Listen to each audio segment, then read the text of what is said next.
Mais dis-moi, Jamy, ça se passe comment concrètement un accouchement? Alors en fait, Fred, il va y avoir plusieurs étapes.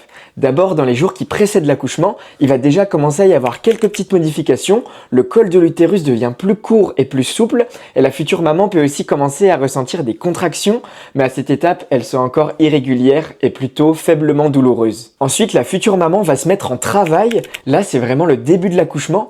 Globalement, les contractions vont devenir de plus en plus régulières, de plus en plus longues, de plus en plus douloureuses et de plus en plus rapprochées.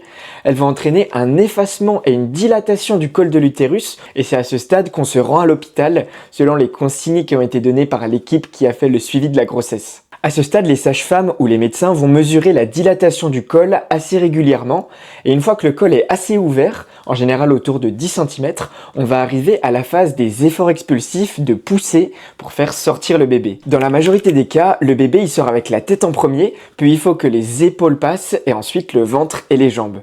Une fois que le bébé est sorti, il reste une dernière étape qui s'appelle la délivrance, et ça correspond à l'expulsion du placenta. En pratique, en France, on fait une injection d'ocytocine à la maman au moment de l'accouchement, et ça va aider l'utérus à se contracter pour limiter les pertes sanguines et aider à expulser le placenta. Mais maintenant, il y a peut-être une question que tu te poses, c'est quand est-ce que la femme perd les os?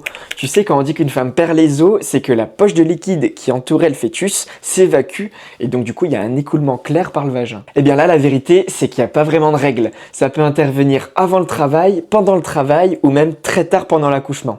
La seule chose, c'est que quand ça intervient vraiment tôt et que le travail se met pas en route, en général, on discute de déclencher l'accouchement en donnant à la maman des médicaments spécifiques, et parfois on donne aussi des antibiotiques pour éviter les infections du bébé et de la maman. Voilà, j'espère que tu as appris des choses, que tu te sens prête à accoucher si jamais tu es enceinte, et moi je te dis à très bientôt.